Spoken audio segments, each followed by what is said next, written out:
पूज्य बाबा एक बात पर बहुत जोर देते कि यदि आप कहीं सत्संग में जाते हैं, किसी संत से मिलते हैं, तो कभी उनकी निंदा ना करें, उन पर दोष दृष्टि न करें।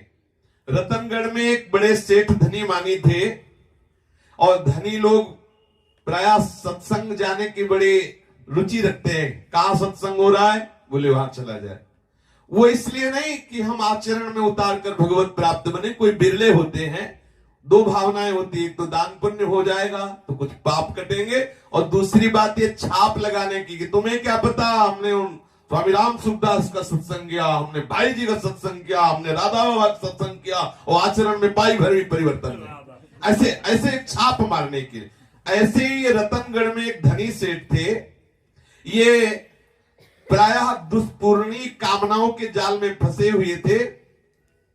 चोरी, हिंसा, झूठ बोलना, दंभ, काम, क्रोध, गर्व, अहंकार, भेद बुद्धि, वैर, अविश्वास, स्पर्धा, लंपटता और सट्टा और अभिमान, ये 15 दोष जो भगवत विमुख धनी होते उनमें होते हैं।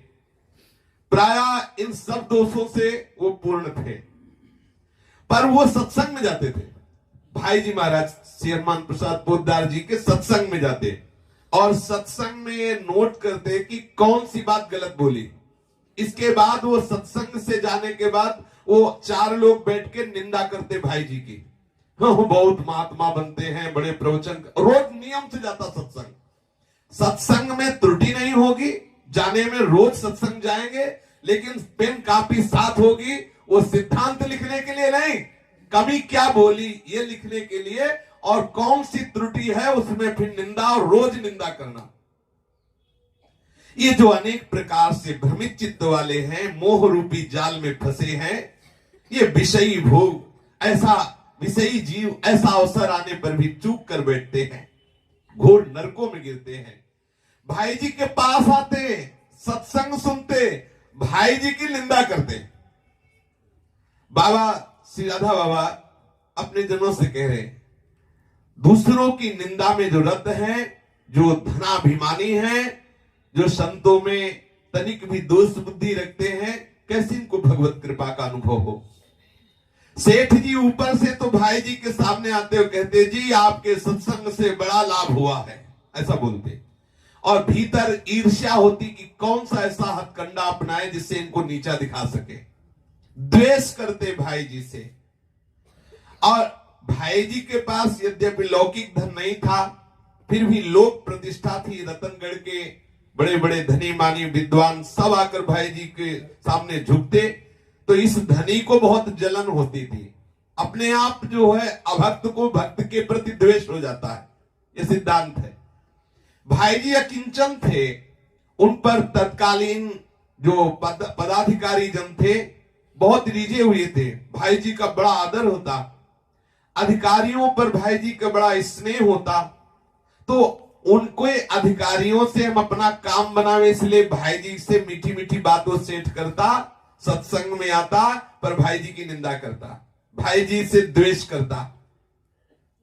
अब समय आया, भयानक रोग से ग्रसित हुआ, और एक संत की निंदा करने के कारण जब उसकी मृत्यु हुई तो कुत्ता बना। पूज्य श्री राधा बाबा कह रहे, सेठ जी की मृत्यु हुई, सेठ जी के परिवार के लोग सेठ जी की मृत्यु के समय भाई जी को बुलाने आए कि भाई जी महाराज आप चलो। तो पता नहीं क्या ठाकुर जी का विधान कि भाई जी वहां ऐसा बहाना कर दिया, वहां नहीं गए। वो ठाकुर जी का विधान होता है, तानहम दिशतः क्रूरान संसारे सुनराधमां क्षिपाम्यजस्र मसुभाना मासुरी स्वेव योनिषु। जो संतों से द्वेष करते हैं, भगवत भक्तों से द्वेष करते हैं, भक्तों की निंदा करते हैं, इन पापाचारी क्रूर कर्मी नराधमों को भगवान श्री कृष्ण कह रहे हैं, मैं आसुरी योनियों में बार बार पटकता हूं। ऐसे धनी लोग सूकर कुकर आदि योनियों को प्राप्त होते हैं, जो भक्तों की अवहेलना और निंदा करते हैं। राधा बाबा बोले कि मैं ध्यान कक्ष में बैठा हुआ था, अचानक श्री कृष्ण प्रकट हुए और कहा वो जो सेठ सत्संग में आता था, भाई जी की निंदा करता था, वो कुत्ते की योनि में जन्मा है। हमने पूछा कहाँ के कुत्ते की? बोले जा तुम भजन कर, उसके नीचे जो कुतिया ब्याई है उसमें एक कुत्ता है, उसने कुत्ता बने। मैं गया, श्री कृष्ण से पूछा कौन है इसमें सेठ? तो वो कू कू करके पिल्ला बोला। श्री कृष्ण ने कहा यही है, यही। बाबा से बात कर।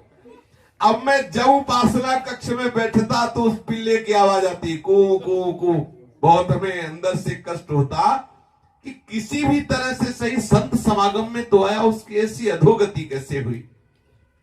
भाई जी की निंदा के परिणाम स्वरूप इसे कुत्ते की योनि मिली। लेकिन क्या संत समागम, क्या किसी भी तरह से, भले किसी भी कैसे भी चिंतन तो बना उसका, भाई जी का, उसका कल्याण होना चाहिए। मेरे हृदय में बड़ी दया होती, प्रभु से प्रार्थना करता कि प्रभु इस दुर्गति से इस सेठ को मुक्त करो। लेकिन प्रभु से जब मैं ये कहता कि इस दुर्गति से इसको मुक्त करो, तो उनकी भौं चढ़ जाती और बोले कि मेरे भक्त से जो द्वेष करता है उसको मैं कभी क्षमा नहीं कर सकता। तुमने अम्बरीश की कथा सुनी है कि नहीं? राधा बाबा से श्री कृष्ण बोले, तुमने अम्बरीश की कथा सुनी कि नहीं? मेरे भक्त से जो द्वेष करता है उसको मैं कभी क्षमा नहीं कर सकता। मैं भक्त के अधीन हूं। सीधे साधे सरल भक्त मुझे अपने प्रेम में अधीन कर लेते हैं। फिर ऐसे जो मेरा यश गान करते हैं, जिन्होंने मेरे लिए संपूर्ण वृत्तियां समर्पित कर दी, ऐसे हनुमान प्रसाद पोद्दार की निंदा करता रहा है और इसका मैं उद्धार कर दूं? नहीं हो सकता। जानते हो मैं हनुमान प्रसाद के प्यार के अधीन हूं। राधा बाबा मैं जो पोद्दार कहेंगे वही मैं करूंगा। प्रभु ने ऐसा ही दुर्वासा जी से भी कहा कि मैं अम्बरीश जी के अधीन हूं, ये सुदर्शन चक्र मेरी आज्ञा से नहीं रुक सकता। भला बताओ, ऐसे निर्दोष अकारण हितु मेरा यश गाने वाले भक्त की निंदा करे, द्रोह करे, द्वेष करे और उसे मैं क्षमा कर दूं? मेरे शरणागत भक्त मुझ सर्व रक्षा सर्व समझ चाहेगा, मेरे भक्त को दंडित करेगा, द्वेष करेगा, अपराध करेगा और चैन से रहेगा? ऐसा नहीं हो सकता। ये धनाभिमानी एक नरक की तुच्छ जीव मेरे भक्त का अपराध करे, मेरे प्रेमी से द्वेष करे, अरे ये क्या साक्षात अर्धांगिनी लक्ष्मी भी हो तो भी मैं उसका तिरस्कार कर दूं, विनाश रहित लक्ष्मी का भी त्याग कर दूं यदि मेरे भक्त का अपराध कर दे। इसने इस भक्त राज का अपराध किया। स्त्री पुत्र गृह गुरुजन प्राण धन इलोक परलोक सबका त्याग करके जो मेरे में आसक्त हैं, ऐसे मेरे प्राण प्यारे भक्तों की निंदा करे और फिर मैं उसे क्षमा कर दूं? ऐसा नहीं हो सकता। जैसे सती स्त्री अपने पातिव्रत से सदाचारी पति को वश में कर लेती है, वैसे ही जो पवित्र हृदय से मेरा चिंतन करता है वो भक्त मुझे अधीन कर लेता है। पोद्दार ने मुझे वश में कर लिया है। राधा बाबा से कहा कि ये मेरा हृदय है, सच्ची बात समझ लो, मैं इसके अंतःकरण में विराजमान हूं। ऐसे निर्बराध साधु हृदय भक्त की जो निंदा करता है उसका कभी मंगल नहीं हो सकता। ये मेरा शासन है, ये मेरा निर्धारित सिद्धांत है। राधा बाबा बोले कि प्रभु आपको करुणा करनी ही पड़ेगी। प्रभु के नेत्रों में लालिमा आ गई, बाबा चुप हो गए, मतलब प्रभु गुस्सा हो गए। अब भयंकर सर्दी का समय था और सर्दी के समय में भी रात्रि, कोई बोलने वाला नहीं। वो सेठ जी जो कुत्ता बने थे, कू कू कू ऐसे, बाबा नजदीक गए। बाबा ने देखा कि जब ज्यादा कू कू करता तो जो उसकी माँ कुतिया थी ना, वो अपने मुंह से भर के हिला देती है और ऐसे गुस्सा में ऐसे हिला दिया कर। बाबा ने कहा बड़ी दुर्दशा है। मन में आया कि अपना कम्बल उड़ा दूं, फिर विचार आया कि एक कम्बल है और गोरखपुर में कितने कुत्ते हैं, कितनी कुतिया किस किस को उड़ाते घूमेंगे। अब वो फिर मन में सोचने लगे कि करूं क्या, सबका साधन है प्रभु, प्रभु से प्रार्थना करता हूं, ला ला ला करके बोलते हैं, ऐसे है भक्त द्रोही का मेरे द्वारा उद्धार नहीं हो सकता, फिर क्या करूं। एक दिवस बाबा बोले इस सेठ को पिल्ला ही बनना था, अब पिल्ला ही बनाना था। प्रभु श्री कृष्ण से कहा तो मेरी भजन कुटी के सामने क्यों बनाया, कहीं और दूर बनाते और मुझे ही दिखाया ध्यान में कि वही सेठ कुत्ता बनाया करके। आप मेरी दृष्टि पथ में क्यों लाए? यदि आप देखो ऊपर से भले नेत्र गर्मी दिखाओ, लेकिन अंदर से आप इस पर करुणा करते हैं। अगर ना करते होते तो मेरे सामने क्यों जन्मता, बार बार मेरी दृष्टि में क्यों आता? इसमें आपका मंगल विधान है। आपको अब मेरी करुण प्रार्थना अनसुनी नहीं करनी होगी। देखो आपको दया करनी होगी, ये है। अगर द्रोह भी किया तो संतों का किया। देखो संत कैसे करुणा, प्रभु से हट कर गए। आपको कृपा करनी होगी, इसका उद्धार करना होगा। एक दिन इतना बाबा बोले तो प्रभु अंतर ध्यान हो गए। एक दिन सायंकाल वो सेठ जो पिल्ला बना हुआ था को कर रहा था, बाबा नजदीक गए और भाई जी को बुलाया। भाई जी इसके से कहा कि आओ तुम्हें एक दृश्य दिखाते हैं। फिर उस पिल्ले को दिखाया। देख रहे, रोज ध्यान में श्री कृष्ण आके बताते हैं ये वही सेठ पिल्ला है, ये वही सेठ है जो आपकी निंदा करता था। भाई जी, आप जैसे महापुरुषों का किसी भी तरह चिंतन करने वाले की ऐसी दुर्गति मुझे बर्दाश्त नहीं हो रही। मैं क्या कर सकता हूं? बार बार आपसे प्रार्थना करता हूं, बार बार श्री कृष्ण से प्रार्थना करता हूं। कुछ काल पहले इसकी मृत्यु हुई थी, कुत्ते की योनि में आ गया है। यह कारण निंदा करने के कारण भटक गया। भाई जी, आप जैसे महापुरुषों के लिए निंदा स्तुति दोनों समान है। जब दोनों समान है, स्तुति करने वाले का परम मंगल होगा और निंदा करने वाले को कुत्ते की योनि, मुझे लगता है उसका भी परम मंगल होना चाहिए, क्योंकि दोनों समान है आपके लिए। निंदा के रूप में ही से इसने आपका चिंतन तो किया।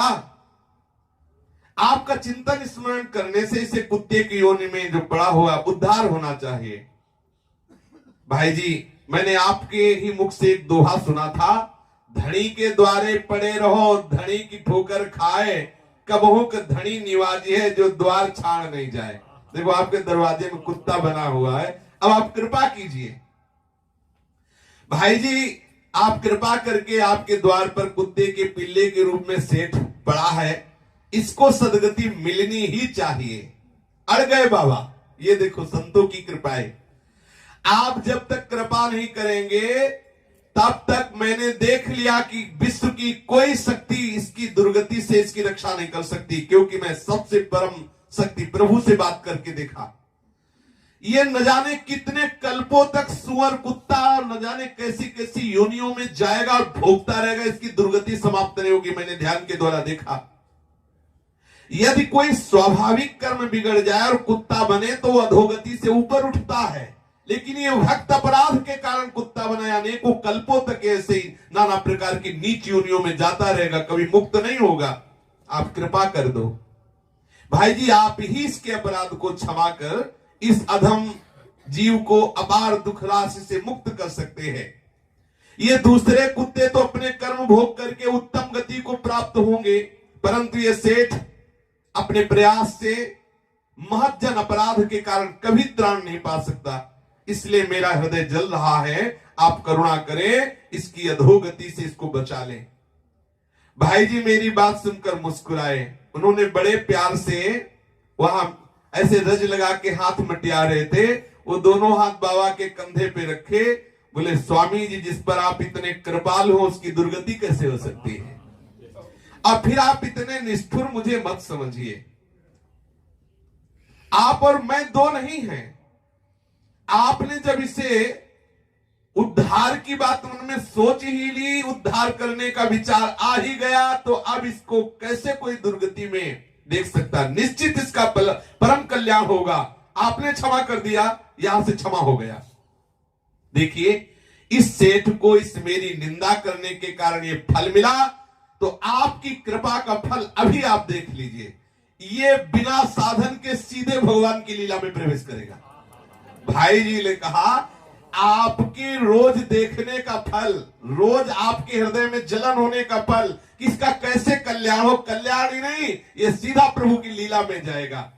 बस इसका ये इस सृष्टि में अंतिम समय है, बिल्कुल अंतिम। आपका चिंतन बन गया, आपने इसके लिए चिंतन किया। अब ये अनंत कल्पों से जो जन्मता मरता चला रहा है, इसका बंद हो गया। 4 दिन बाद इसकी मृत्यु होगी। चौथे दिन शरीर छूटते ही ये सीधे भगवत धाम में जाएगा और आपके चिंतन के प्रभाव से लीला में प्रवेश कर जाएगा। पुनः इस सृष्टि में ये जन्म मरणों में नहीं आएगा। राधा बाबा आश्चर्यचकित हो गए, आंखों में आंसू बहने लगे कि भाई जी महाराज इतने करुणा में अपनी निंदा करने वाले को अत्यंत दुर्लभ सीधे लीला में प्रवेश। आहा।